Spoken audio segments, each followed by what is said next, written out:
What up, guys? Welcome back to Underneath the Veil Marigolds. And if you're new here, my channel is basically an online grimoire.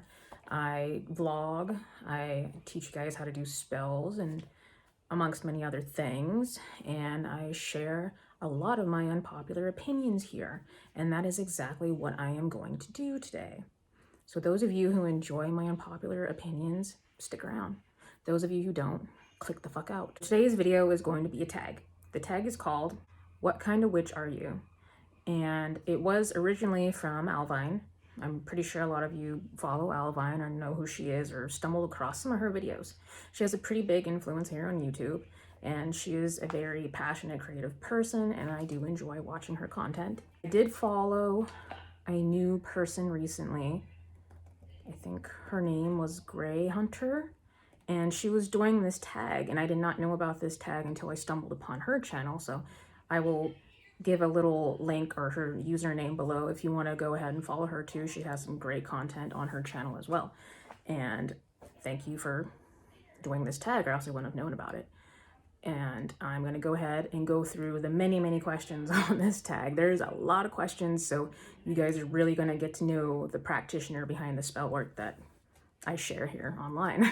30 questions total, so I don't want to end up rambling too long on some of these, but I'm going to try and just get through them and answer them straightforward, which is basically the hardest part. I know I ramble a lot.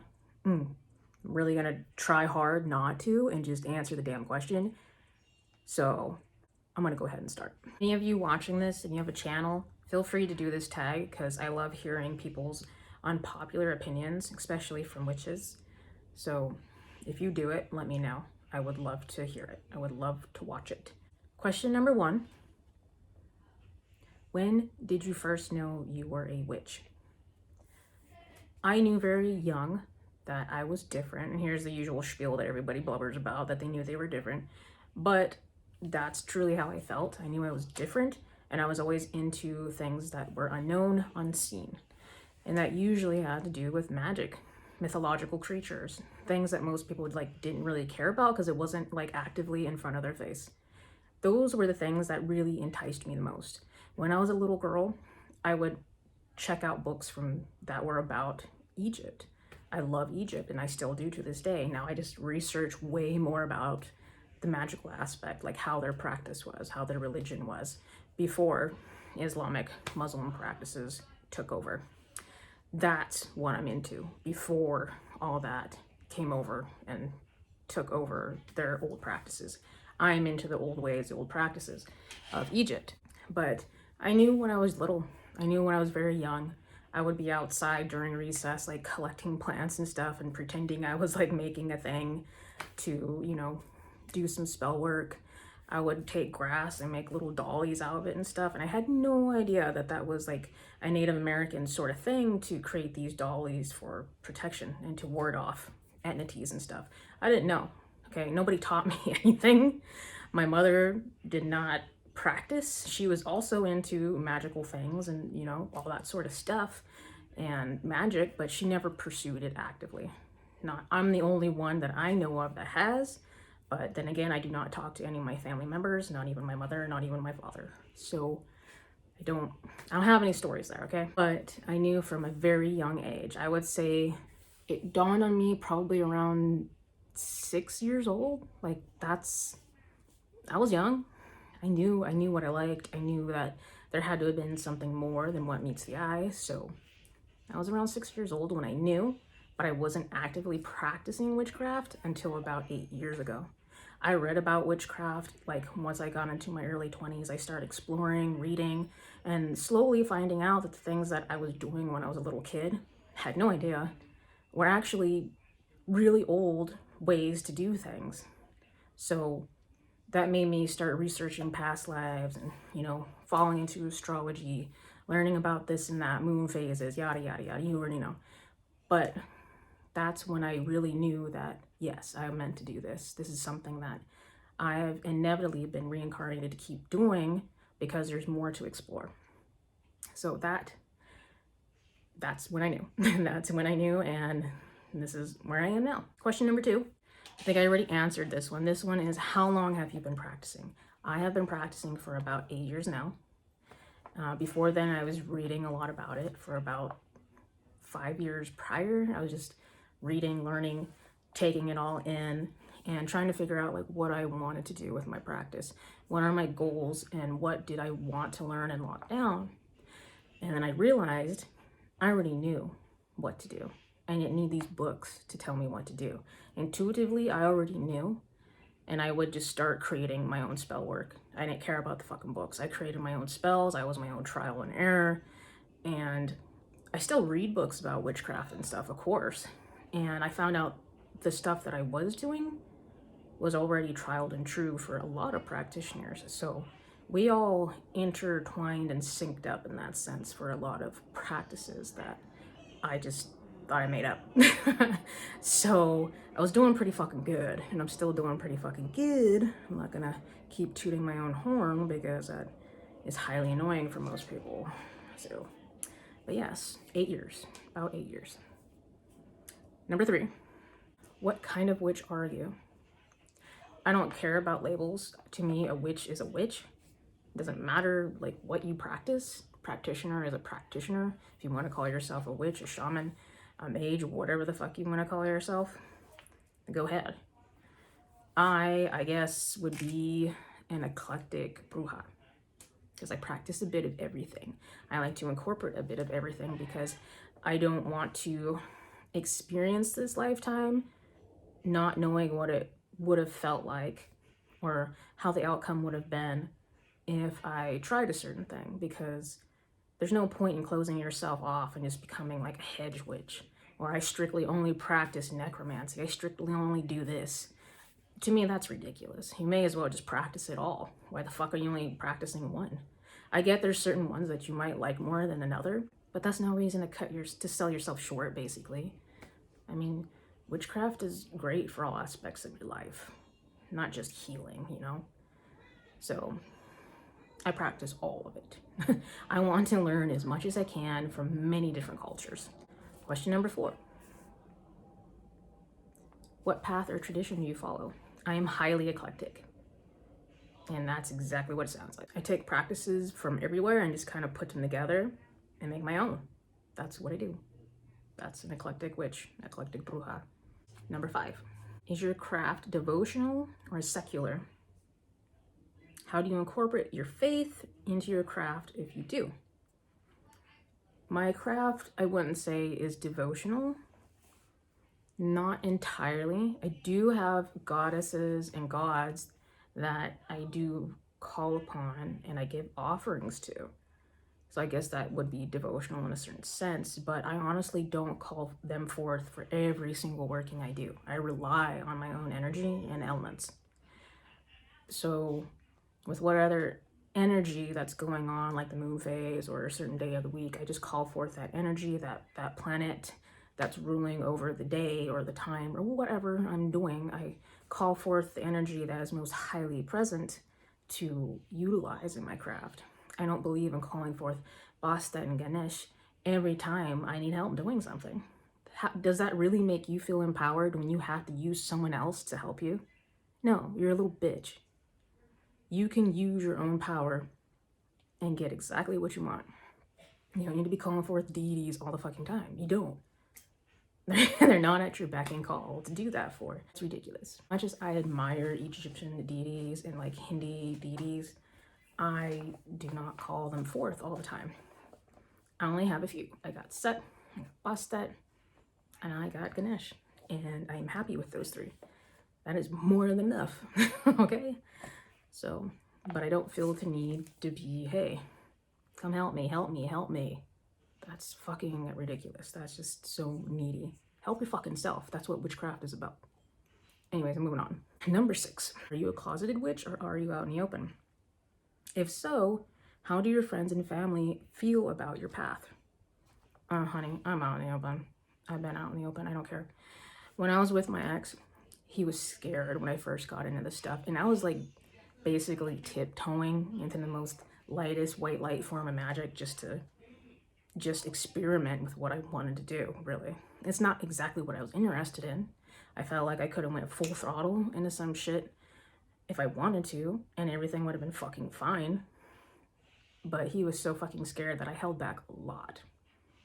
But eventually, I just did whatever the fuck I wanted. Because I did not fucking care.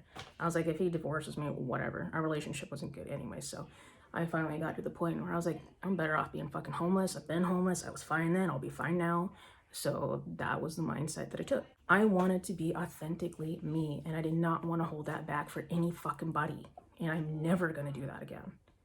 I don't care how many friends that I would lose during this process. I'm going to be fucking me. I'm going to practice my craft. I'm going to curse and hex people whenever the fuck I want. I do not care. I am me, and if you don't like me, then fuck off. Okay? That's that. Next question. 7. Are you a solitary witch or are you in a coven? I am not in a coven. I'm very introverted. I believe in solitary practice. That's what I do. Sometimes I'll do some spell work with my partner because he's a practitioner as well. But as of lately, we just haven't been doing a whole lot. So I don't have anything spectacular to show you besides a few requests that you guys have asked for me to show you how to do a little thing, which I am going to do. I will get those videos up sooner or later. But I don't usually practice with people. I prefer to be in my own energy without someone else's energy like fucking up my own, okay? I just can't. I just can't. If you want to be in a coven, go ahead. But I prefer my own energy at the end of the day, and I'd rather not have all this BS with my coven members here and there. People trying to stab you in the back. Your own coven member probably putting a fucking hex on you and you don't even know. And you're like, what the fuck is all this bad juju coming my way just because they're a jealous little bitch? Nah. I'd rather be alone. Rather be fucking alone. So, that's how I feel about that. Number 8. What's something you wish someone told you or something you wish you knew when you first started? Well, considering there's so much love and light bullshit going on with the witchy community, and none of us even stick together, okay? Most of the time, other witches just stab each other in the back so hardcore. Like, they bring you fucking down. You shouldn't hex or curse. Threefold law. And I'm like, you're a psychotic bitch. You're the first person I'm gonna fucking hex. That's fucking crazy, fucking ragging on another witch. What the hell are you trying to do? I would say I would have liked to take a step back and reassess the whole witchy community thing when I first started practicing. Because a lot of witches tried to cram down my throat that you have to only practice Wicca. You can't do this because karma, threefold law, blah, blah, blah. That's horrible. You should never try and do that. And I'm like, what the fuck do you even do? You call yourself a witch and you can't even fucking do anything to help yourself. So I got over that really quick and started doing my own thing. And I never tried to talk to any witches ever again, basically. I mean, here and there, I'll find some videos of people who are like open practitioners. But then I was like trying to talk to people and ask them like about their craft and whatnot. And it doesn't really matter. I guess almost every video I have on my channel, someone's hating on me. And that's fine. I get it. I got big energy, even though I'm very introverted. And I have a lot of unpopular opinions. But honey, at the end of the day, they pissing you off because they fucking true. So, suck it. Would have liked to stuck to my guns better. Not have reached out to the community because the community let me down very bad. They let me down. So other witches aren't your friends. Humans aren't your fucking friends. Nobody's your fucking friend. Your cat's your best friend you got. Okay? It is what it is. Number 9. What resource was the most valuable for you in the beginning of your practice compared to now? What resource? Just using the elements. The elements in general, just to empower your working if you want to call forth the elements. I still do that now the majority of the time. Like I said, I don't call forth my god and my goddesses. You know, I don't call forth my deities that often because I don't believe I need to do that. I only do it when I feel like I need a lot of energy for some shit. So I'd say just the elements. I liked working with the elements the most, and I still like working with the elements a lot now. So, yeah, I'm gonna stick with that. 10. What was your first spell? Was it successful? My first spell was actually a money spell, and it was highly successful, and I'm very happy about that. It was something that my partner at the time, he was putting me down for. He's like, how the fuck is that gonna, how's a candle and some herbs and some junk like that just gonna bring money in? I was like, it is, bitch, it is, watch. It was so fast. I made sure I did it on the right day, and I think I took work off that day because I really just wanted to focus on what I was doing, because I haven't been able to put in that much time, that much energy into something that I was passionate about in like years in my life. Years, guys. And that was a whole new road opening journey for me when that fucking pulled through. That money spell got us money that day. That fucking day. We needed money. We actually were $400 short on rent. Not because of fucking me. Not because of me. Because of somebody else. And that $400 actually came into our account just like that. He called me. I literally lit the candle like a few minutes before he called me. He was like, fucking money is in our account. He's like, where'd the hell that come from? And I was like, oh, I wonder. He's like, did you do that spell? And I was like, yeah. I literally lit the candle in a minute or so before you called me. It happened like that day. That got the ball rolling. That's what pushed me forward. And I was like, I knew it. I knew I should have been doing this sooner. So that was a very good moment for me. And I kept practicing ever since. Number 11. What do you do when you feel out of touch with your craft? What do I do? I would normally watch other practitioners or maybe like a witchy show, a witchy movie, but honestly, the best thing that you can fucking do without any of that media crap is just fucking go outside. Go outside. Not just like on a little walk around people and all that annoying crap. I mean, go the fuck outside, far away, into the fucking woods where there's nobody there. Be by yourself. Go to a river or something that has very, very few people around. That will be the best, the most healing, the most truth-telling moment for you to get back into the swing of your craft. That is truly inspiring. Mother Nature is truly inspiring. She works in mysterious ways. So I would highly recommend that over anything else. Number 12. Have you ever doubted your faith or abilities? Which we all have. We all come to these very depressive states in our lives where we do doubt ourselves. It happens. You can't tell me you never have. It's normal to have thoughts of self-doubt. I mean, especially when people are hating on you, sometimes it can get to you. I have a lot of people hate on me, but it doesn't mean I'm gonna stop or give up. I have brief lapses and depressive episodes. Things happen, but you'll get over it. Sometimes I doubt myself, but my magic has always pulled through for me. And that is a sign right there that I should never, never doubt myself. Girl, because if you doubt yourself, no one else is gonna pull you up. No one else is gonna fucking be there besides you. You have to be confident in your abilities. You have to. If you're not, people will see it and they will try and fucking attack you. Other witches will fucking attack you. They aren't your friend, sadly.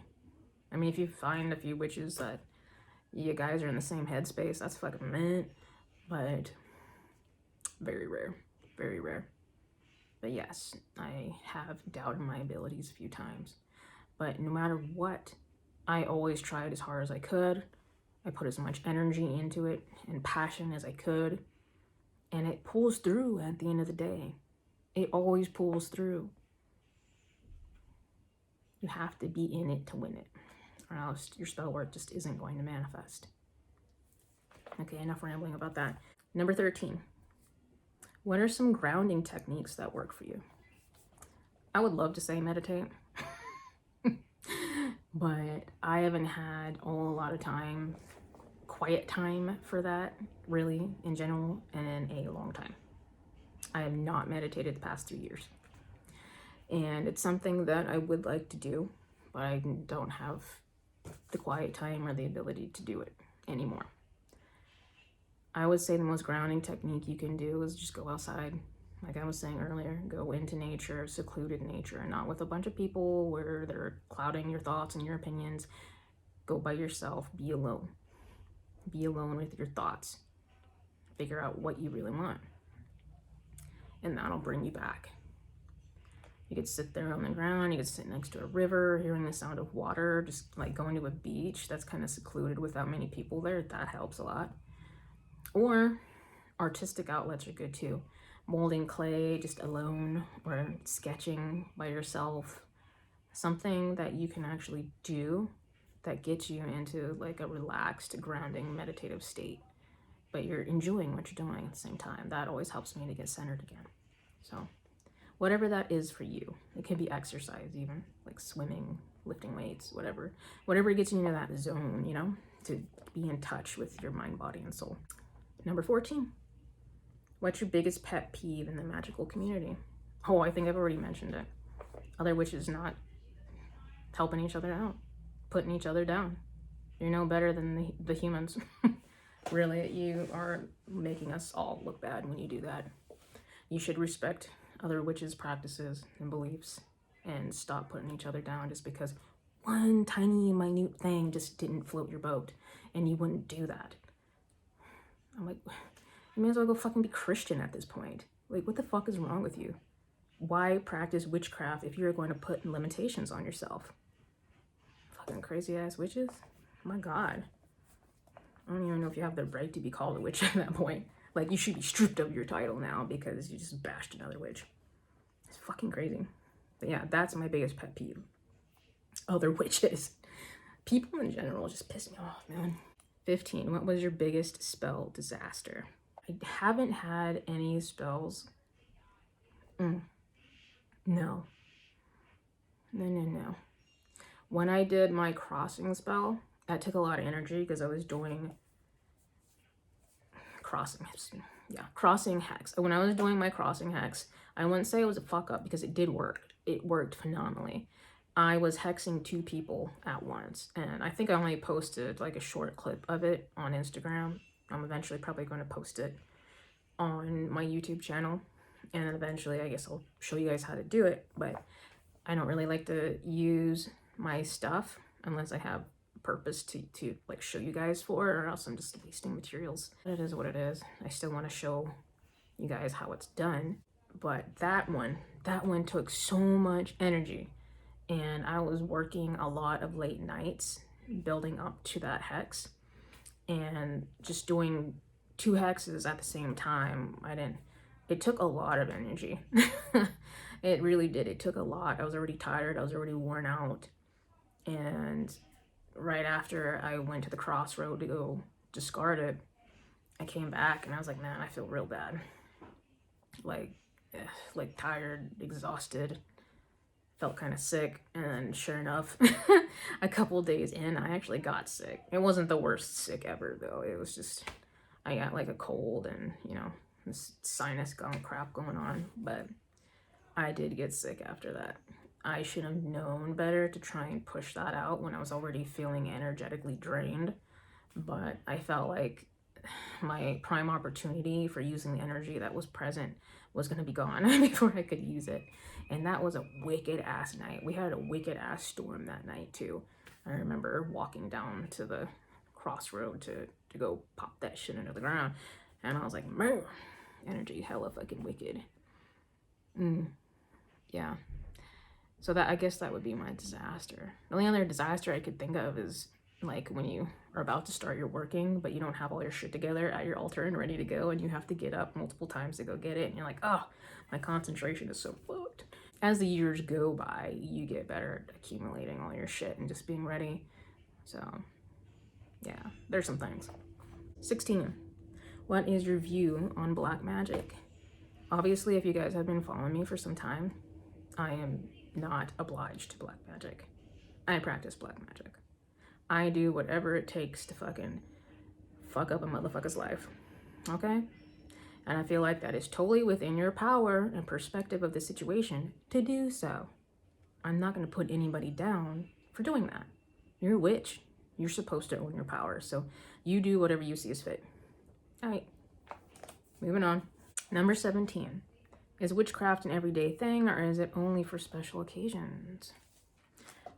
Anybody who's actually serious about your path in witchcraft, practicing any sort of magic, I would say it's illogical to say that you're going to do something magical every single day of your fucking life. You aren't. And that's fine. You're not going to become detached from it in any way. You just don't have a need at the moment to perform any sort of magic.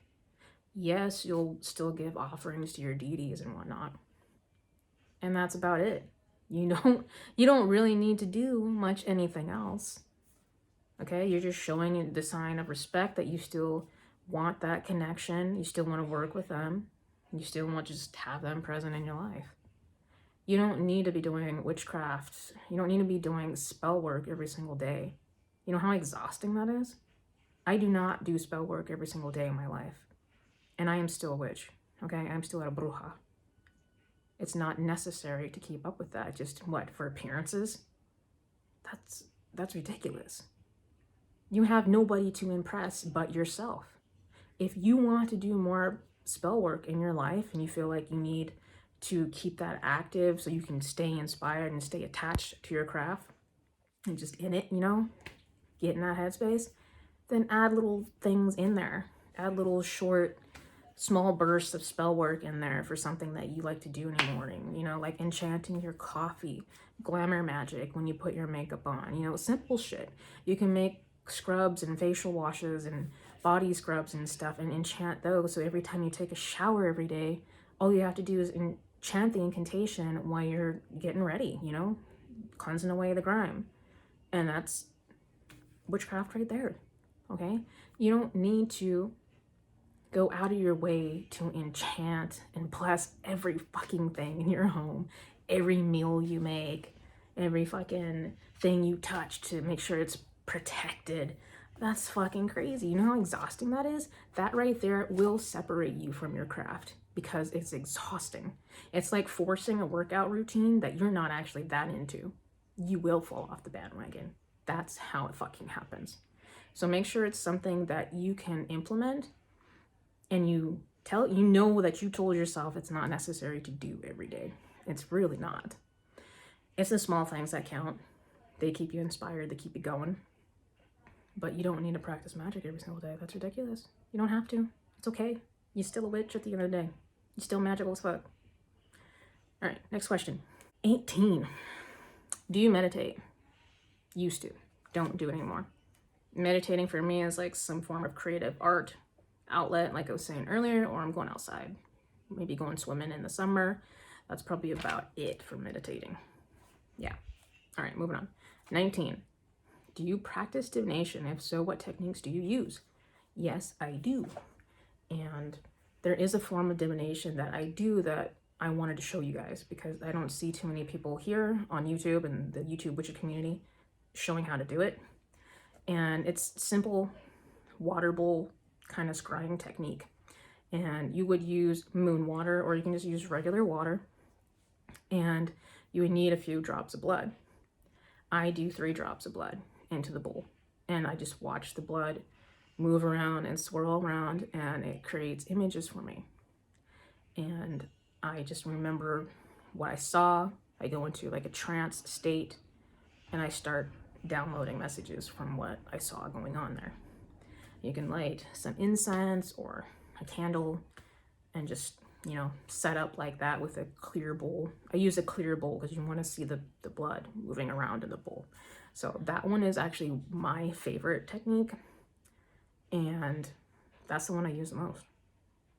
Whenever I do it and I want like really good answers, I use my own blood because it's linked to me, especially if it's questions about myself. Use your own blood in a bowl of water. It's bomb.com. It gives you like the best downloads ever. I do have a pendulum, but I haven't used it in a while and I feel like it's not as synced with my energy as it used to be when I used to try and use it more.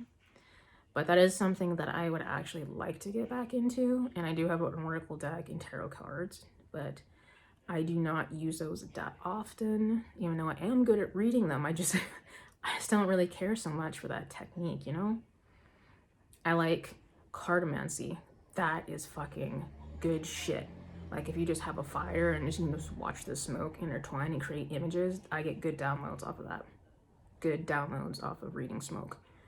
And then blood divination is my favorite. That, my number one. My number one. You guys gotta try that sometime. Number 20. Moon phases, planetary correspondences, day of the week, hour irrelevant, or key. If you guys know me, and you've watched a lot of my videos, I use planets. I use a lot of astrology in my spell work. And I do use moon phases. And some of the beliefs for some of these phases that I've seen all over media don't entirely match up. But I do have a video about moon phases, my own unpopular opinions on there as well, on how I use them. So if you're interested in that, I would say check that out. But I do use them. And I do believe that if you need money, you'd be using the planet of Jupiter. You need to hex someone and you don't have the moon phase to do it, you're going to be doing it on a Tuesday. You're going to do it inside of Mars. So the days of the week do line up when you need to be, when you're in a pinch and you don't have a moon phase to work with. But if you can catch that particular moon phase on that day as well, that just really blows it out of the ballpark. That really just amplifies the shit out of your spell work. So I highly suggest giving it a shot if you haven't, and it may work some wonders for you. 21. Spell language. Do you keep it simple? Do you dress it up? Is it poetry? Is it silent? I do have a video upon manifestation. It's like Manifestation 101. And I tell you guys all different ways that you can, manifest and attract what you need. And I say you don't need to use words at all. I believe if you can conceive it within your mind, you can bring it into fruition. You don't need to use words because some people don't have words to say. Okay? Some people are mute and they can't hear. There's no words. You can't talk. So whatever voice they got going on in their head, that's where it's going to start. You don't even need the voice. You just need an image in your head. There's different ways to do it. There's different senses that you can heighten and utilize to manifest anything. I personally do use words though. When I manifest, I speak out loud. When I'm in the middle of spell work and I have to chant my incantation, I do say it out loud. I do say it a certain amount of times, or I don't pay attention to how many times, and I say it for as many times as I feel it took to actually believe what I'm saying. You need to believe what you're saying. If you don't believe it, you can't conceive it. I basically force those thoughts and sort of thinking into my head, into my body, into my mind, body, and soul until it sits well. And that's when I know I'm actually going to be manifesting what I am talking about. But when I create my incantations, they're simple. It's like a sentence, maybe 2 sentences. I don't care to have really, really long incantations because that really just fucks with my mind's eye and like what I'm envisioning in my head.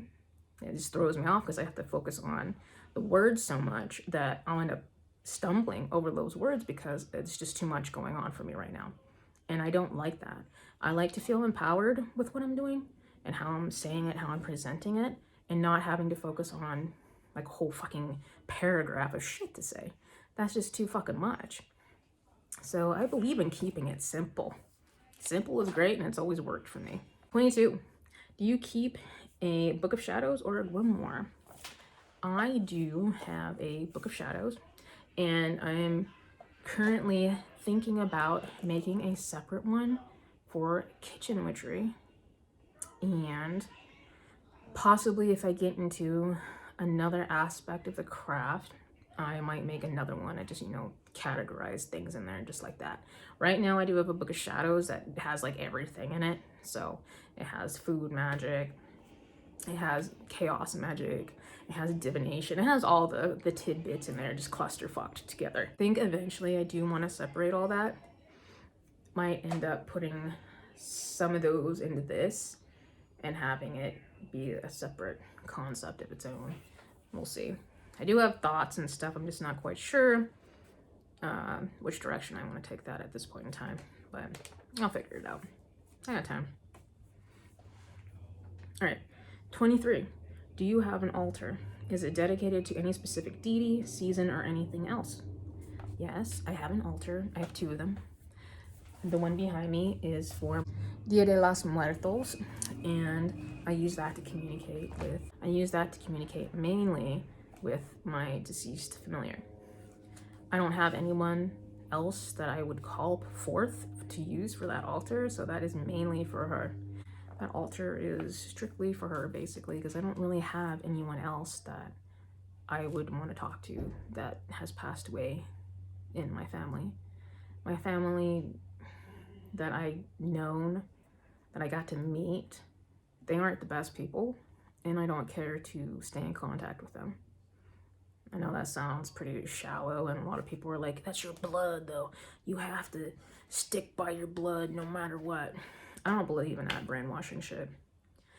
Even if they are your blood and they're toxic and they treat you like shit, and they've been doing that for most of your fucking life, cut them the fuck off. It does not matter if they are your blood. My best friend has treated me better than any of my fucking relatives that are blood. And I'd rather have her in my life versus them in my life. And I'm gonna stick true to that till I fucking die. So, I don't care. I don't care what y'all think. Because it's the fucking truth. I mean, why would you stay in something toxic like that, hoping that your relatives are gonna change and treat you good one day if you keep putting all this energy out, all this effort to try and stoop to a level that you don't even want to stoop to? That is so brainwashing, and you're fucking yourself up doing that. So, number 24. Thoughts on the afterlife. Oh, this shit could go into some bad detail. Thoughts on the afterlife.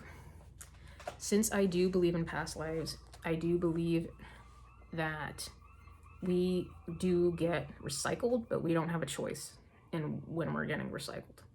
I don't believe any of us really holds that power to decide that. Wherever we go is wherever we go. And I don't think all of us are recycled right away, or else we wouldn't feel certain ties and connections to people who are vastly older than us or vastly younger than us. So it happens when it happens. I feel like it's kind of a planned process there.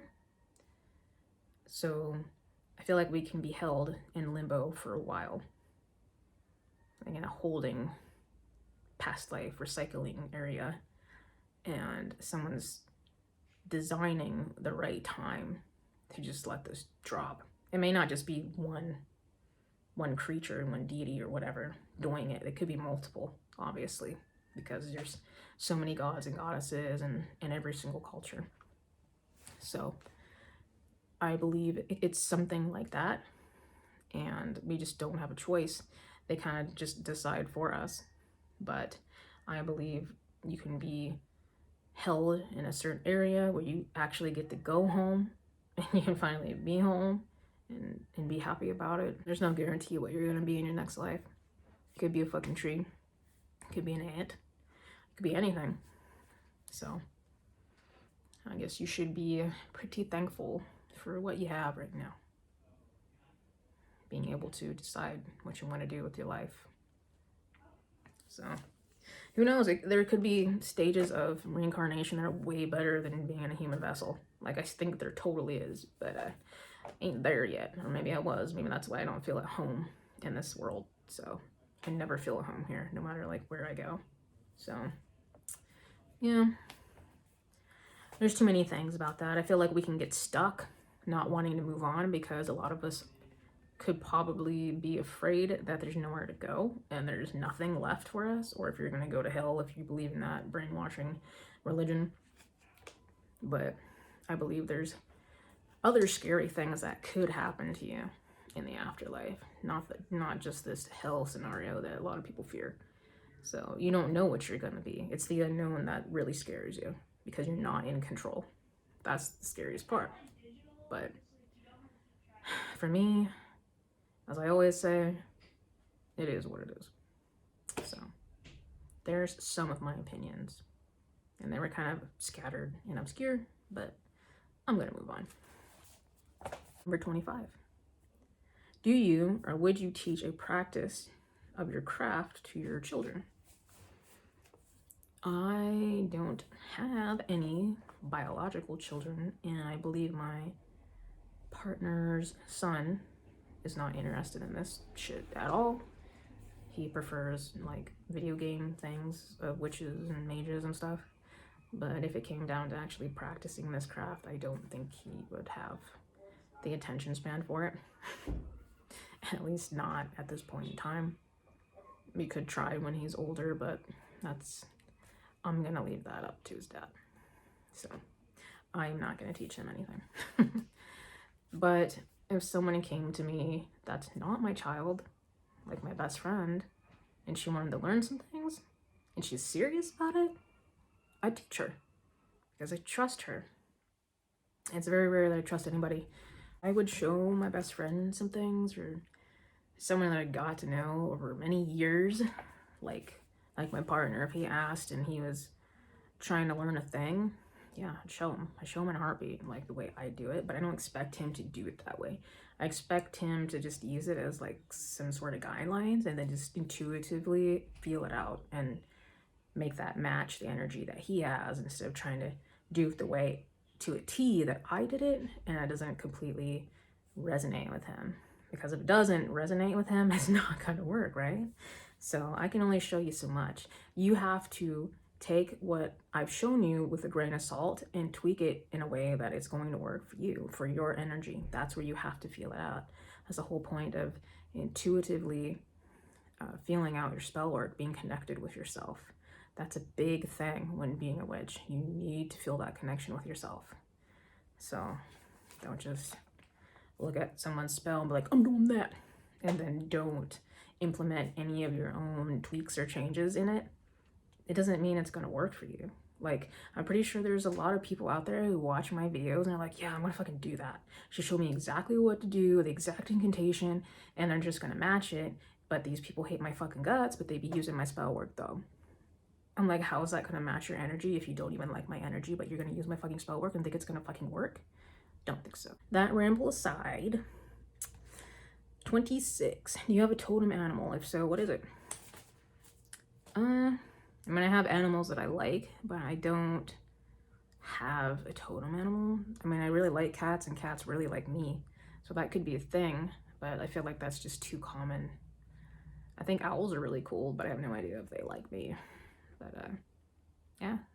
If anything, I think I have the best connection with cats. You know, it's pretty basic, but that's how I feel. But I don't know if they would be my totem animal or not. I haven't dove into that sort of aspect yet.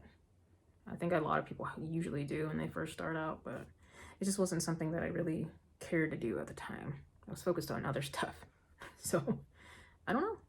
I like cats. I think owls are really cool, but I don't know if that would be my animal. So, all right, moving on. 27. What are some witch books that influenced you? Books, huh? Books. Anything to do with magic on Egypt. So let me see if I can find any books that I can show you guys right now. Yeah. Give me a minute. I'm gonna say, of course, it's gonna be an Egyptian sort of book.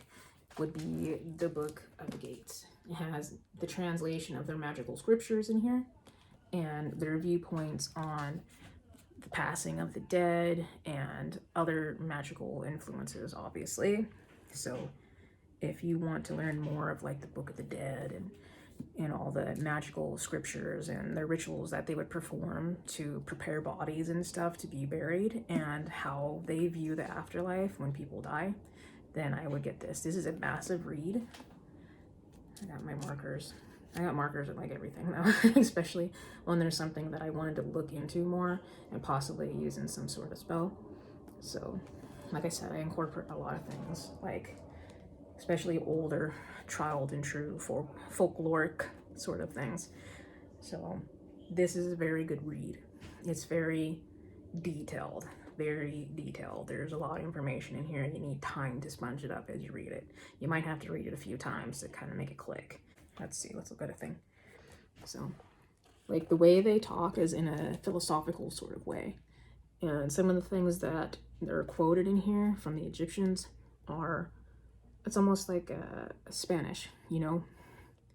Like if you're talking about a dress and it's red, the words would be flip-flopped. But if when you're speaking English, you would say, I want that red dress over there. And they'd be like, that dress, that is red over there. So their viewpoints are going to be kind of like backwards, like that almost. So yeah, you just got to kind of read between the lines and, you know, don't wrap your brain up in proper, you know, grammar and stuff, American grammar. Don't do that. The English language is not going to help you here with these hieroglyphic scripture translations and stuff. It's not. So you got to kind of think outside the box when trying to read the hieroglyphs and whatnot, because they show you both in those books, which is really cool. So you can pick up your own spin on how to translate and read this.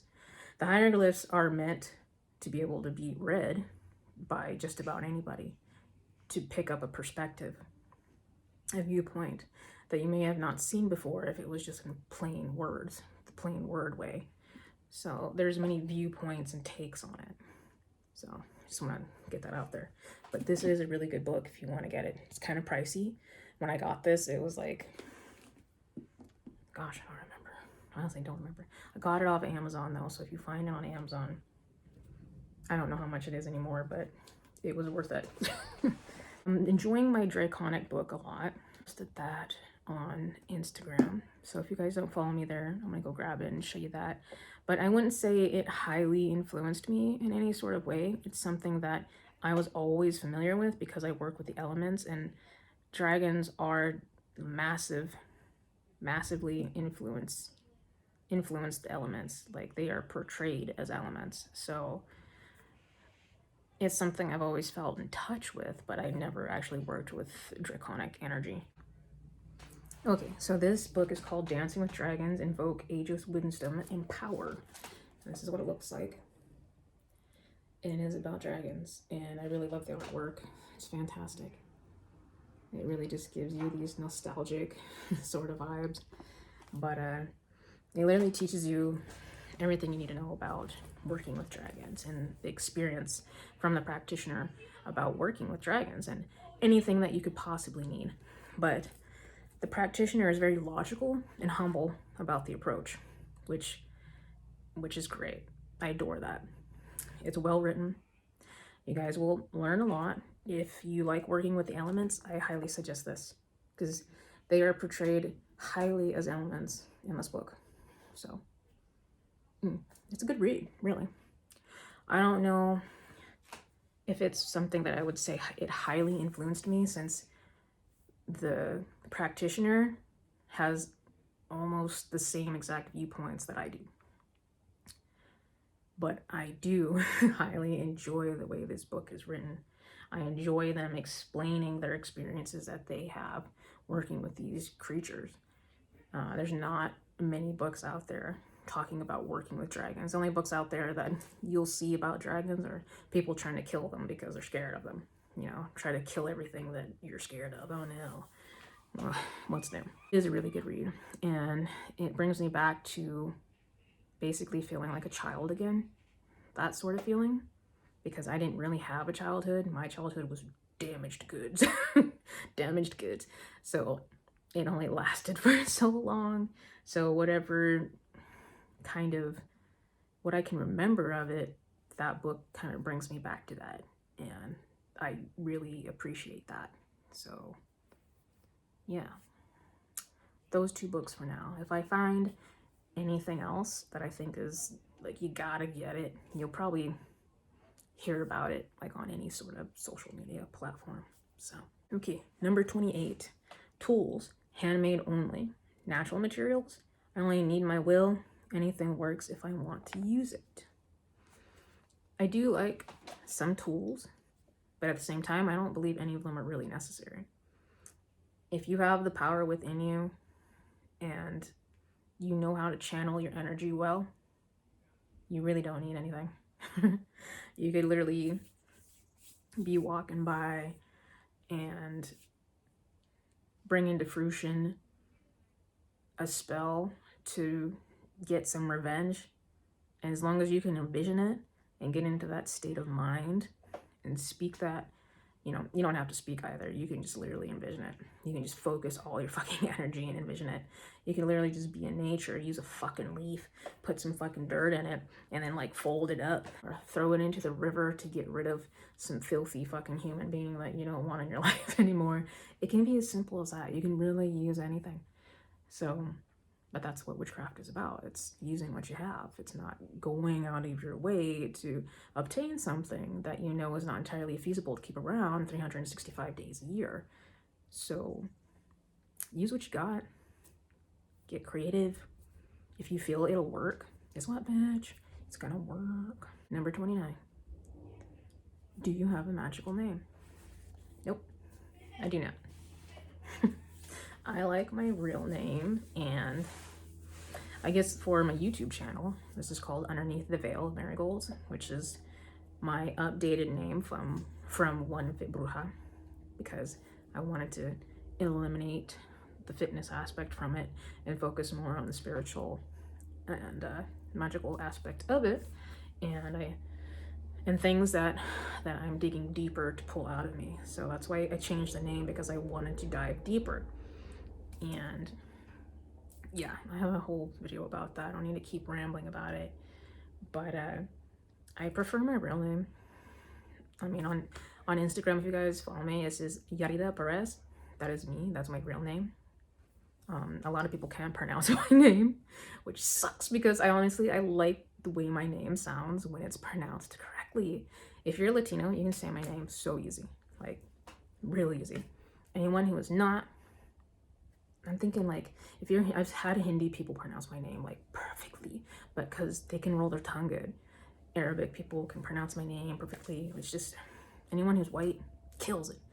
So I usually abbreviate my name to Dira, because that's easy for the Americans to say. They can't say my name, so it sucks when they can't, but when it's pronounced right, it's just a good feeling, because I don't hear it very often. Yeah, I like my name, and I don't feel the need to have a magical name, because either way, if you use that magical name or someone's real name, you can still get hexed, you can still get cursed. It doesn't fucking matter. They could have your natal chart lineup and you can get fucked over just by that, just by knowing their sun, moon, and rising all over. So it doesn't fucking matter. A name's a name, and if you link that to you and it's something that's locked down and part of you now, you can still fuck someone up with it. It doesn't fucking matter. So I like my real name, so I'm using my real name. Okay, number 30. Holy crap, we're almost done. Favorites. Season, herbs, crystals, runes, tarot cards, symbols, sigils. Favorites. So I already told you guys my favorite type of divination. My favorite crystals, I do like obsidian, because that one is very protective. It repels a lot of negative energy and can also absorb multiple hits. And it was one of the stones that the Egyptians would use to do just that. And I believe it's tried and true, and it does fucking work. So that is like my favorite one. And then this one back here is Tiger's Eye. And I love Tiger's Eye. That one enhances your personal power. Like if you need to enhance anything in working and you want to kind of like just charge it up, just set that shit right next to it. I really like labradorite, because that gives me like ethereal sort of eye-opening, third eye, intuitive, like low down look. Like I love the way that looks with all the sheen of the colors and stuff in there. That's the one that I would use if I need my third eye to be opened up a little more. I'm doing some spell work where I need to be able to see something that's not seen. So if I'm going into the astral realm, probably bring that sucker with me. So hold on to that, put that in your pocket as like a, tag lock back, basically. Anything like that is good. Or you can put it in your pillowcase just to get that energy near you. But what else? What else? I do like using sigils. I got a video about how to make sigils. Those are not the only ways, so I'm going to say that now, because some of you may be coming at me and be like, those aren't the only ways, you didn't name all of them. And I'm like, of course not, you fucking fool. You know how many fucking ways there is to make a goddamn sigil? Get your head out your ass. I don't use runes. It's just something that hasn't entirely meshed with me, but I do actually want to try and kind of make something that is like runes. It's like reading the bones, but I'm not going to use bones. I'm going to use, there's a specific word for this. I just can't remember right now, but maybe as I explain it, one of you guys can kind of figure it out and maybe put it in the comments below. I've seen other practitioners do this, and it's inspired me to actually to put together my own. It's when you gather bits and pieces of things that you have connections to, and you can tie them to a certain emotion, feeling, or a circumstance. And was it magpie throwing? Fuck, I don't remember. I was trying to remember as I'm explaining this, but I gotta stop doing that and just tell you what it is. So explain what the thing is. It was the same thing as like throwing ruins, or throwing the bones, reading the bones, or throwing the seashells and reading the shells, because you can do that too, okay? It's the same concept. But I wanted to put together all these random pieces of that. And you can basically have as many pieces as you want. Some people have 8, some people have 9, some people have 13. It just depends on the practitioner. And they all mean different things.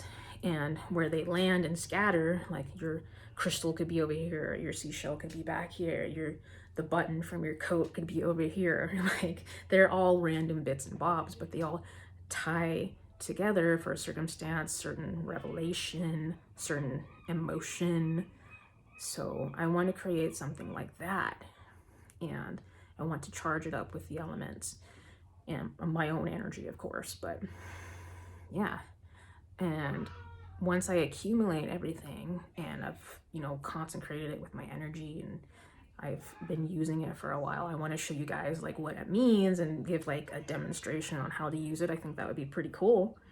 So once I get my shit together and do that sometime, like 5 years from now, I'll show you guys how to do it.